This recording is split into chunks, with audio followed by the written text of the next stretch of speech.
survivors have been suffocated by speculation. We've been mocked, we've been doubted, we've been re-traumatized, while those responsible hide in secrecy.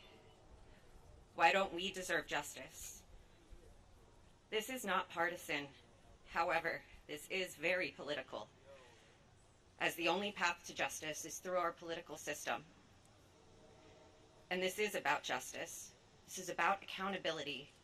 This is about protecting the innocence of our children and honoring the dignity of survivors. Everywhere we turn, the story follows us. It's in headlines, jokes, music, grocery store checkout lines, random conversations that you hear people having in restaurants. For more than 20 years, we've been unable to escape it. And every time new promises are made, our sparks of hope are lit, only to be extinguished again. We are tired. However, we are not going away. We will not stop or give up, and we will be on the front lines of this battle. We are no longer scared. And let's be clear, there were so many enabling adults. Those enablers actively turned a blind eye, and they are the greatest danger. Yes. And you know who you are, as do we. You allowed us to be abused for a fat check and a cushy life, which you still have. And to those in power, hear us clearly. Do your job. Release what needs to be released. Yes. And hold those responsible accountable. Survivors, sorry. Thank you. Survivors deserve peace. Survivors deserve truth. Survivors deserve justice. And to my fellow survivors, your voice matters, your story matters, and you matter. Together we are louder than the silence. Together we will not stop until justice is done.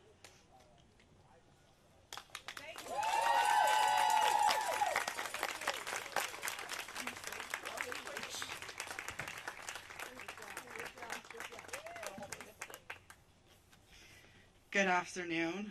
Wow, a lot of people showed out for us today. I wasn't expecting all this support. What an incredible feeling, and thank you for everybody for being here. I'm going to try to make this as quick so the other girls don't have to be crunching for time. My name is Haley Robson. I came out in 2019 on the documentary Filthy Rich. I have been very focused on bringing more awareness to all of the survivors. I am so proud to stand with them. I am so proud to be up here to support them because they deserve all the love and support. And I just want to say to the women who chose this moment to come out for the very first time about your abuse, I cannot think of a more important, greater purpose in life than to stand in solidarity when time is against us, when the politicians have made us an enemy, when the world is watching and everybody is hoping for some type of result. Thank you for choosing this moment for the first time to be so brave to come out and stand in solidarity. I prayed for a moment. I prayed for this moment where God would fill us with reinforcements. I want to acknowledge all the women, unfortunately, that couldn't be here today, because I think that is the only list of real great importance, and we should never forget the voices that were not only silenced, but that are not here today, and we should never forget the sacrifices that they made. So today I would like to take a moment for Virginia, Sky, Danielle, and Carolyn. Their voices were just as powerful, and they were silenced just as much. And for some reason, I can feel their spirit, especially Virginia's today. She would be so proud, and she would be so beside herself to see this one moment we have all came together to unite. And for our government, and for the politicians who have taken our trauma and have weaponized it against us, making it unbearable, making it unlivable, making it hard to move on in a life that we wish to live in happiness and joy and peace and injustice that can only come from within at this point. And we have gotten to this point. Shame on you. Shame on you for using our trauma to weaponize this moment. We are not going to be fooled by your trickery. We are not going to be fooled by the lies, by the conspiracy theories. We are the keys to this situation. We have the truth. And the FBI knows the truth. The government knows the truth. You may pull the wool over the sheep's eyes, but we are the keys. We know who was involved. We know the game. We know the players. And we are sitting here for 20 years waiting for you to get up and do something. Well, guess what? Your time is up, and now we're doing it.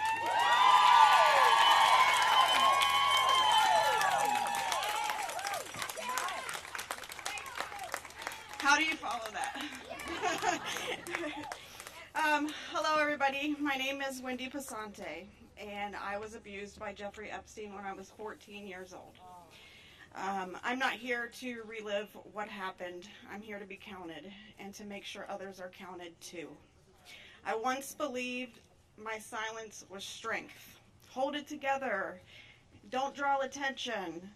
Today I know that strength sounds like my voice. It sounds like everybody's voice is up here. Silence only protects predators, not children. People ask, what about the victims? We're here. We're here today, and there's more of us. I stand with many who are still finding their words.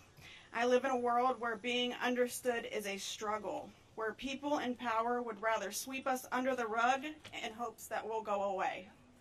We won't. Being a survivor is not a headline. It's our life. We have to live it. It's panic in a grocery store. It's smiling at work while my hands tremble. It's waking up at 3 a.m. with my heart racing and not knowing why. It's living with PTSD, anxiety, and depression, and your nervous system's on guard at all times, even in the safest room around the safest people. Healing isn't tidy. It's therapy. It's waitlist. It's trying a medication and trying again, over and over, for years. It's setting boundaries with some people who won't understand. Survival isn't weakness, it's wisdom we've earned. If you are a survivor hearing me, your voice is never too late, too much, or too little. If all you could do was show up today, you're already trying to make a difference. You do not owe anyone your story. You are owed safety, care, and belief.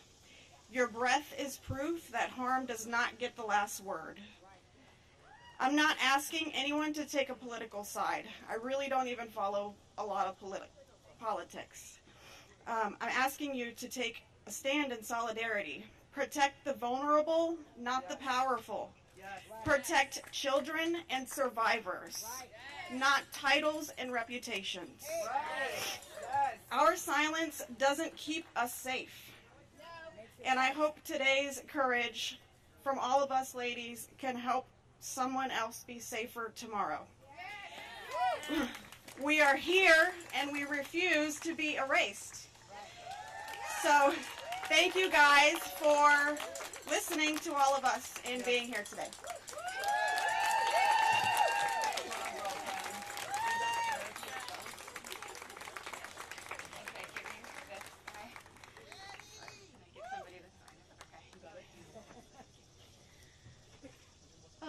Hello, everybody. Thank you for being here. As I stand here today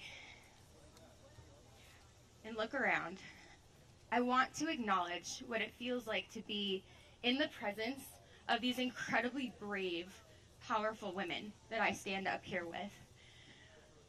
I am so empowered by each and every one of your fortitude, and I am following in the brave footsteps of those that came before me. While we each have our own stories and walk down different paths of life, we are bonded together as survivors. When I look into these beautiful faces, I am reminded that we all started our journeys with big hopes and dreams. Jeffrey Epstein and his co-conspirator, Ghislaine Maxwell, stole and systematically destroyed those dreams. We are a mosaic of shattered hopes and dreams at their hands. As an aspiring dancer, the manipulation came in forms of offering me dance studio space, discussing opportunities to meet with ballet masters, and aiding a very ill family member of mine, none of which would ever come to pass. Instead, I was left in a cycle of abuse that wore me down and broke me. When it happened, I would have to completely disassociate. Similar to a coma, my brain would need to protect itself, so I would retreat in choreographing in my own head to escape the cruel acts that were being carried out on my body. After, I would go to the studio bundled in giant, baggy clothing. I remember standing there, staring in the mirror, as if it were an empty void. I was past the point of tears. There was nothing left. I was a hollow shell of myself. I could no longer watch my body move, let alone dance. He had taken something sacred from me. 2 decades later, I am still experiencing lingering effects of what happened to me as a teenager. I am just one story in the mosaic of women taking back their power by confronting the horrific truths of their pasts due to Jeffrey Epstein and Ghislaine Maxwell. We stand here today in the nation's capital for no other reason than to say that women's voices will not be marginalized. We stand together as a mosaic of stories, but we're also finding our way back to ourselves. We are reclaiming the fragmented shards of the hopes and dreams of our past to paint a better future for the next generation of women. This story has come to Washington to be told. We will be heard. Thank you.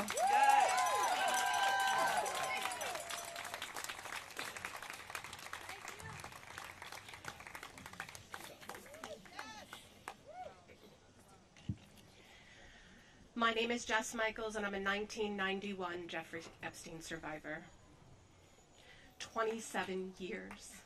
For 27 years, I thought I was the only one that Jeffrey Epstein raped. I believed I was alone, and I was kept silent by the shame that was inside me and by the fear outside in the world. But I wasn't the only one. None of us were. And what once kept us silent now fuels that fire and the power of our voices. We are not the footnotes in some infamous predator's tabloid article. We are the experts and the subjects of this story. Yes. We are the proof that fear did not break us. Yes. And we don't just speak for ourselves, but for every survivor whose story is still unspoken. Yes. For those not with us today. For Virginia, whose courage lit the path and opened the door for us to walk through. This is what power looks like. Survivors united, voices joined, refusing to be dismissed. Know this, justice and accountability are not favors from the powerful. They are obligations decades overdue. This moment began with Epstein's crimes, but it's going to be remembered for survivors demanding justice, demanding truth, demanding accountability, and we will not stop until survivor voices shape justice, transform culture, and define the future. We are no longer whispers. We are one powerful voice too loud to ignore, and we will never be silenced again. Thank you.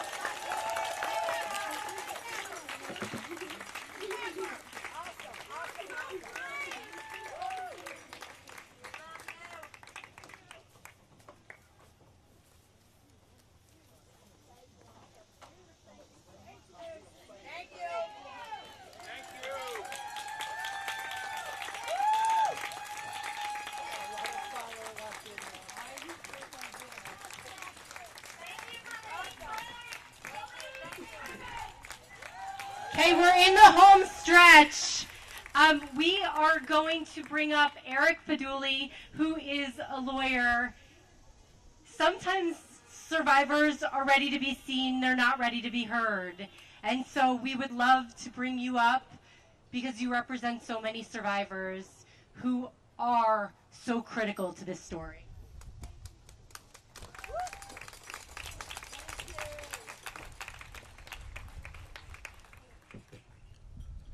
Good morning, everyone. My name is Eric Fudali, and I've had the privilege of representing up to 11 survivors of Jeffrey Epstein, and one of them is standing next to me here today.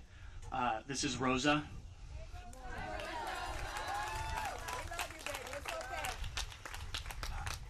You may not realize this, but what I just did is the first time anyone has ever said Rosa's name publicly as being attached and being abused by Jeffrey Epstein.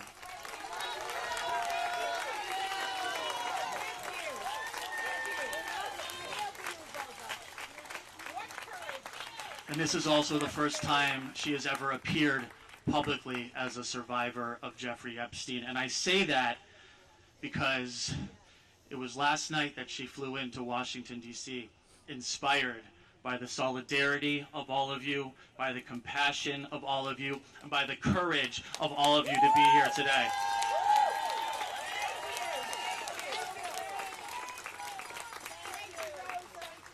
And I'm so proud of Rosa, and I'm so proud of all of you.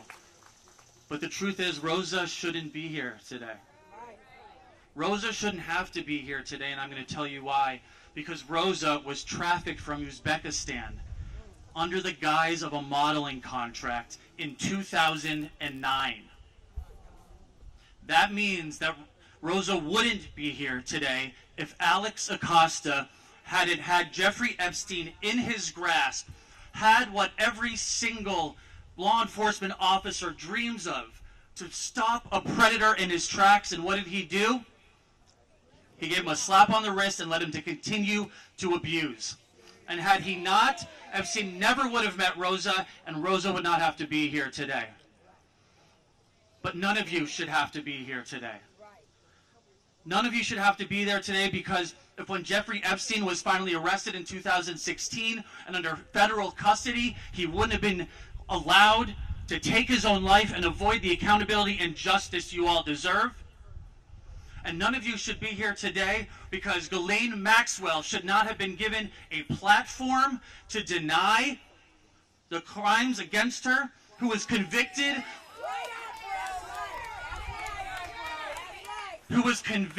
of trafficking and tricking 14-year-old girls.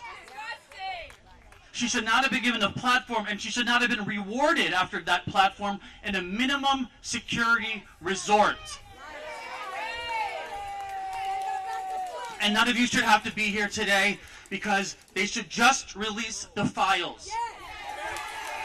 No more slow rolling, no more meetings, no more strategy, no more interviews behind closed doors. Release the files and give you all and Rosa the accountability, the exposure, and most importantly, the closure you all deserve.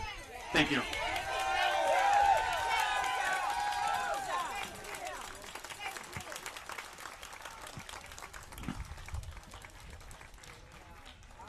Our last speaker this morning is no stranger to the plight of survivors. And so with that, I'd love to welcome Gloria Allred to wrap us up here.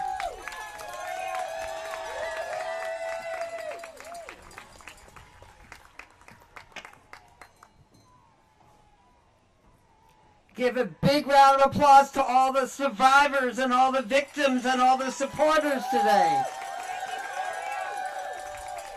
I commend you, and it matters that you're here. Let me just say, your voice is important, but power only recognizes power. And for many years, we have not exercised our power in a way that helped win change. And you all and we all have been betrayed. I represent Alicia Arden and 26 other brave survivors of Jeffrey Epstein and some of Ghislaine Maxwell. And in 1997, my client Alicia Arden went to the police in Santa Monica and said that she had been the victim of sexually inappropriate conduct by Jeffrey Epstein when he invited her to be auditioning for Victoria's Secret catalog. And she went to the police, and they said, why don't you think about it before you file a police report? She thought about it and came back the following week and filed the first documented police report against Jeffrey Epstein in 1997. And you all were betrayed because there was no prosecution. Believe women. Let's hear it. Believe women. Believe women. Believe women.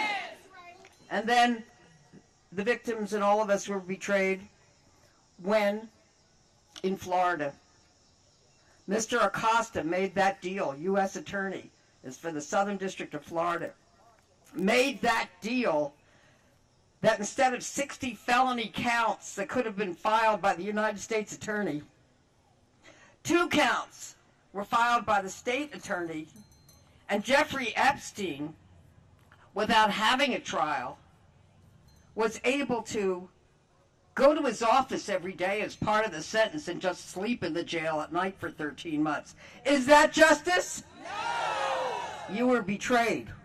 Betrayed. And then, of course, there was New York. New York, where Jeffrey Epstein was brought in, arrested. I saw him at the last hearing in federal court. And so many victims and so many survivors thought, at last there's justice. But instead of justice, there was a dead body, the Metropolitan Correctional Center, and questions are still being asked. Was it suicide? Was it homicide? But the victims never got to testify at trial and confront that sexual predator. Was that justice? No! We're overdue for justice. We're not going to be waiting for justice. We are fighting for justice.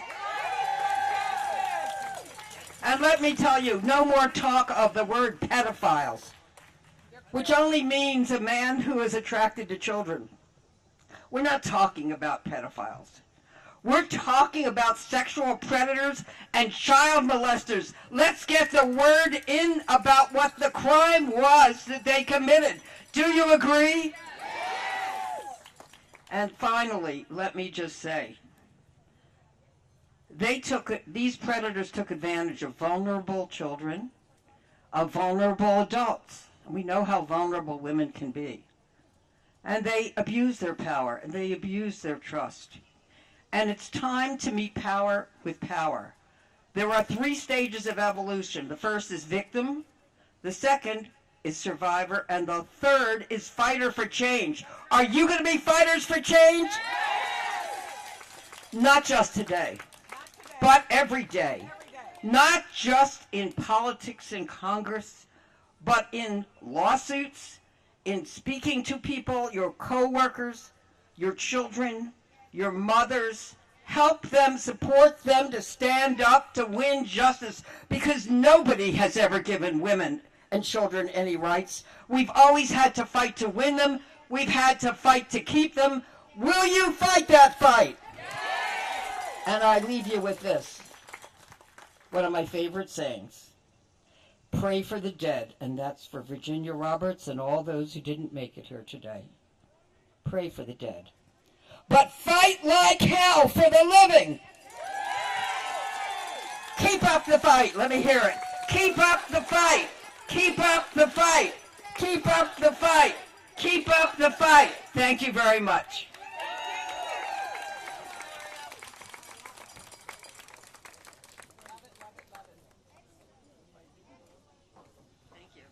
Thank you, everybody, for coming. One last unbelievable rallying cheer for all the survivors here. What do we want? When do we want it? Now! Okay, everybody, there's the press conference starting in a few minutes. Do you want to just go on over, and we'll meet you over there, whoever wants to. Otherwise, stay here. We have this space for a while longer. Thank you so much.